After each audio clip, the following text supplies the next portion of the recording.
Gente, quando o Zazá fica furioso, sai de baixo. Olha, eu imprimi o comentário dele. Se eu imprimir aqui num papel aqui, se eu apertar esse papel na mão aqui, sai sangue. Oxa! Aqui, ó.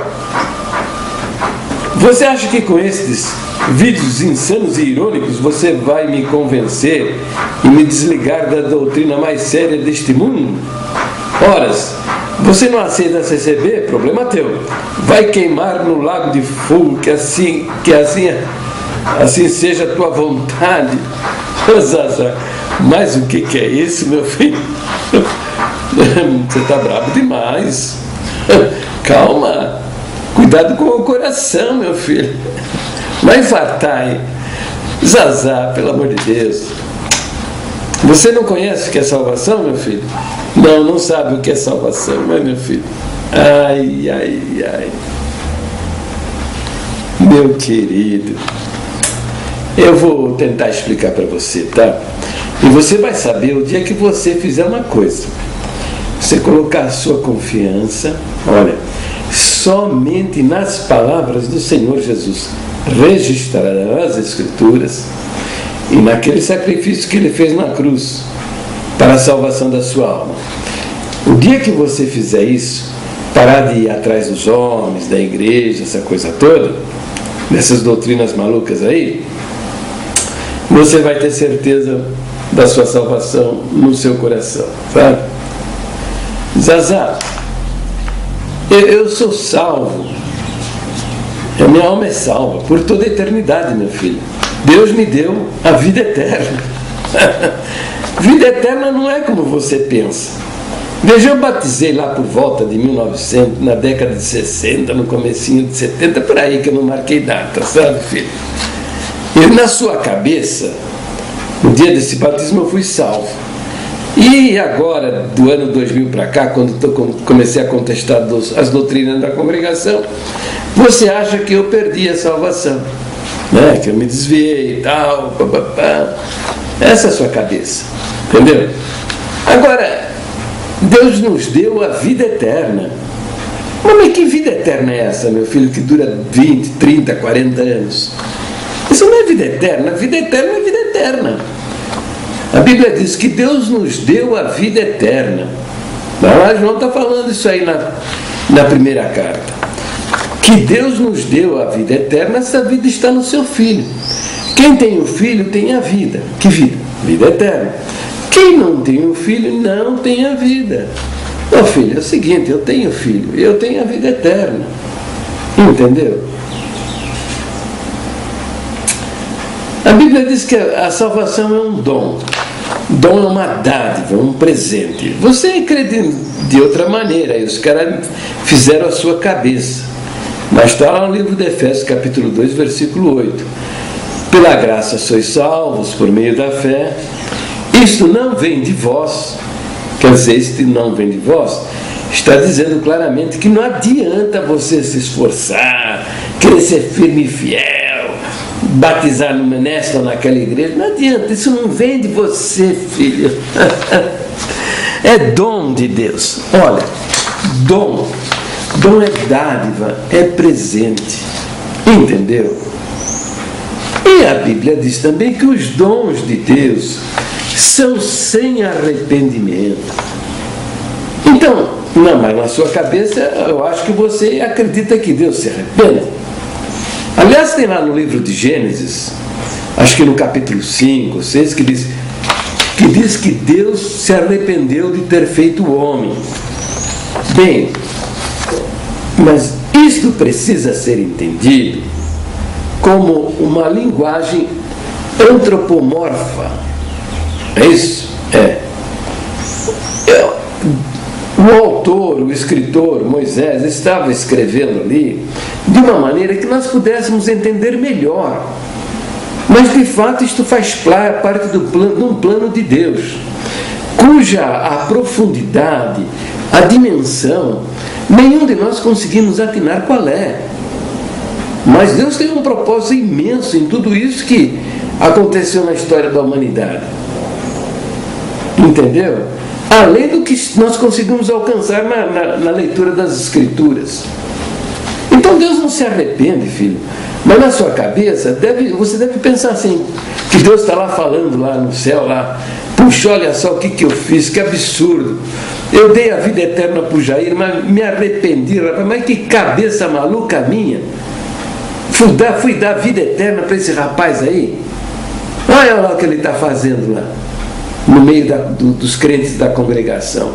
Você acha que Deus se arrepende, filho? Não se arrepende, filho.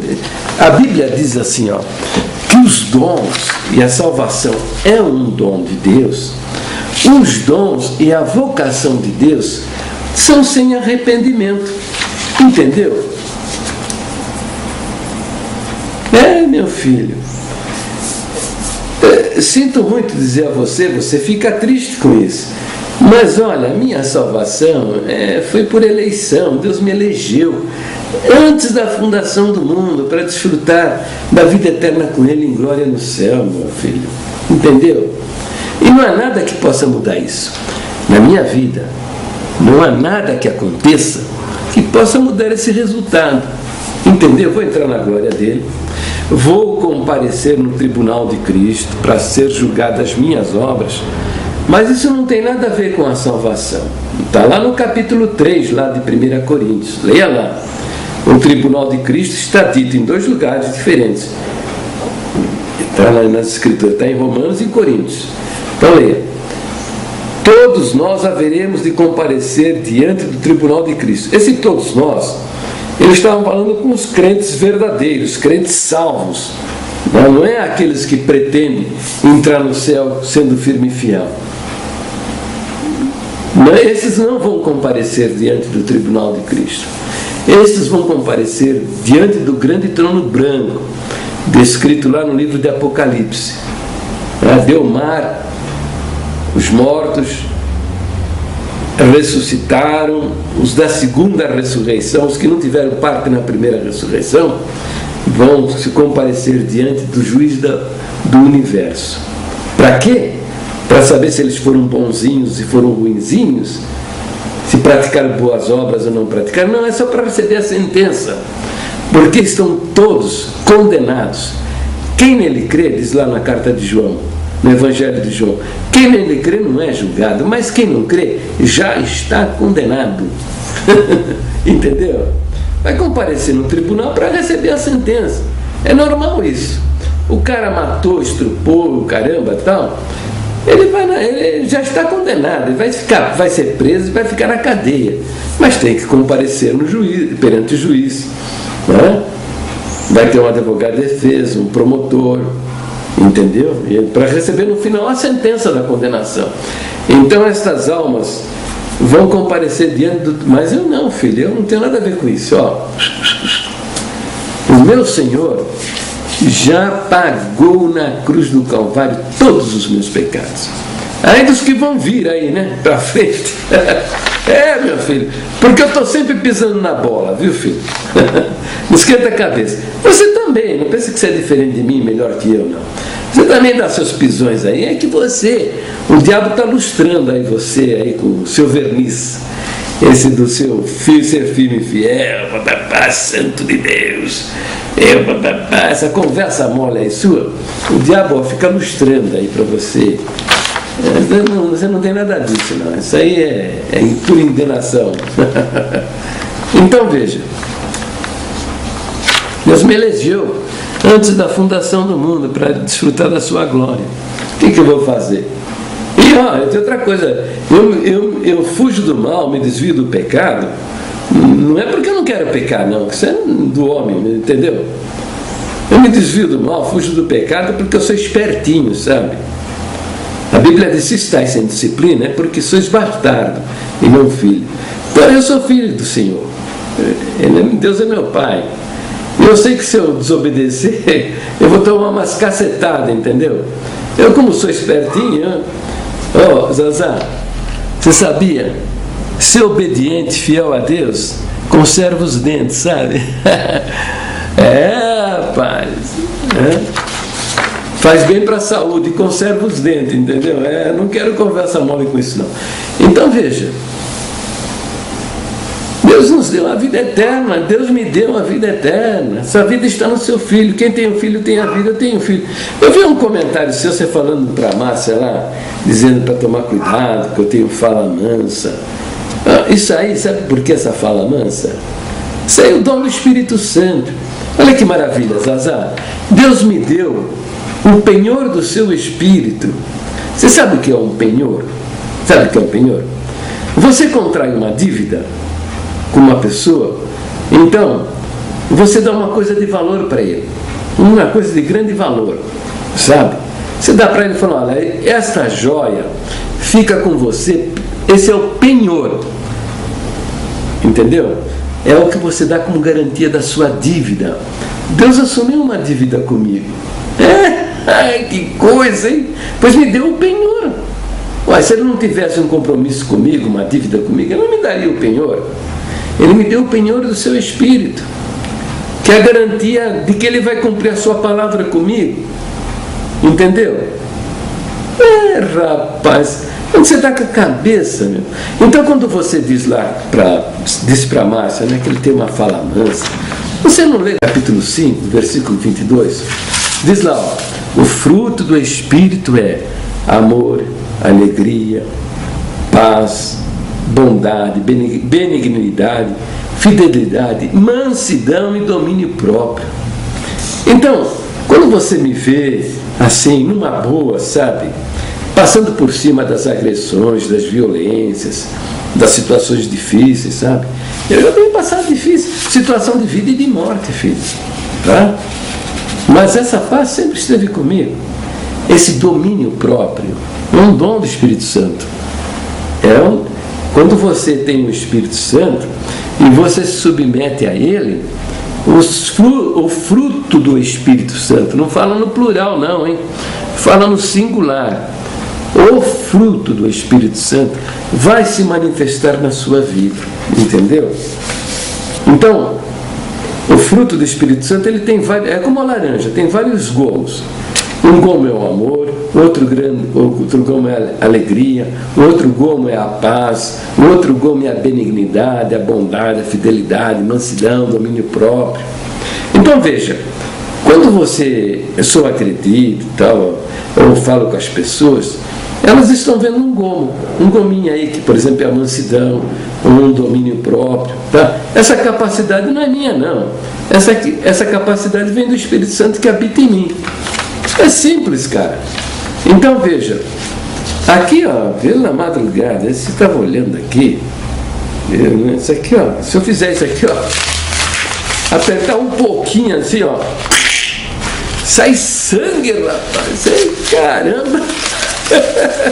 Você está envenenado mesmo, hein, Zadá? Você está envenenado. Mas não perca a paz, não. Fique tranquilo, rapaz. Ninguém tá aqui querendo a derrota, não. Olha, veja bem, vamos voltar lá para a doutrina, tá? Nosso primeiro ponto de doutrina diz assim: nós cremos na inteira Bíblia e aceitamos-la como a infalível palavra de Deus inspirada pelo Espírito Santo. Isso está dizendo que a palavra de Deus, a Escritura, a Bíblia é a palavra de Deus. Tá? Esse tá? Não tem nada de conjunção aditiva, não tem nada essas mentiras que você está pregando aí, tá? É a palavra de Deus, é a terceira pessoa do singular, do presente, do indicativo, do verbo ser, tá? Tá bom? Então, vai ser mentiroso assim lá no inferno, Zazá. Ai, caramba. Ô Zazá, presta atenção. Vou usar agora de silogismo, tá? Eu digo assim: a Bíblia trata de filosofia. A Bíblia contém filosofia. Mas a Bíblia não é um livro de filosofia. Entendeu? Se eu digo, a Bíblia trata de geografia. A Bíblia contém geografia. Mas a Bíblia não é um livro de geografia. A Bíblia contém história. História da humanidade. A Bíblia é um livro de história? Não, a Bíblia não é um livro de história. A Bíblia contém a história. Então é a mesma coisa, o mesmo raciocínio. A Bíblia contém a palavra de Deus, então a Bíblia não é a palavra de Deus. Tá? Então fique claro isso aí. Porque eles estão pregando desde 1950 que a palavra de Deus está nas suas bocas. Viu? E que, inclusive, precisa ser um ministro da congregação, sabe? Um puro sangue azul, descendente direto lá do DNA, quer dizer, do Franciscão, quer dizer, Franciscão batizou fulano, que batizou ciclano, que batizou Beltrano, e foi indo, batizando, quer dizer, passando o copyright, até chegar nos ministros que estão aí, entendeu? Só que isso aí é uma grande enganação, porque, veja, Franciscão foi batizado, tá, pelo Beretta, que era dos crentes lá da igreja dos metodistas livres, que migrou lá para o meio dos presbiterianos italianos, e que foi batizado pela igreja dos irmãos, e que depois batizou Franciscão. E não sabemos se ele parou por aí, sabe? Que esse aí, ó, como vocês dizem, esse apostatou da fé na cabeça de vocês, né? Foi de uma apostasia, é o campeão da apostasia. Eu digo sempre que ele é o campeão da apostasia, né? Dentro do raciocínio de vocês, ele é o supra-sumo dos campeões da apostasia. Giuseppe Beretta, hein? Que batizou o nosso bom, querido, amado e por vocês idolatrado Franciscão. O gozado é o seguinte, rapaz, vocês vivem numa idolatria com o homem e não faz nem o que ele falou, não vive nem as crenças que ele pregou. Olha, vai enganar os outros. Tá bom, vai terminar aqui, 17 minutos e 14 segundos, já venceu o tempo, beijocas no seu coração. No coração? Não, eu sei que você não gosta, no coração não, é na bochecha. Fica com Deus, meu filho. Sempre no nome do Senhor Jesus.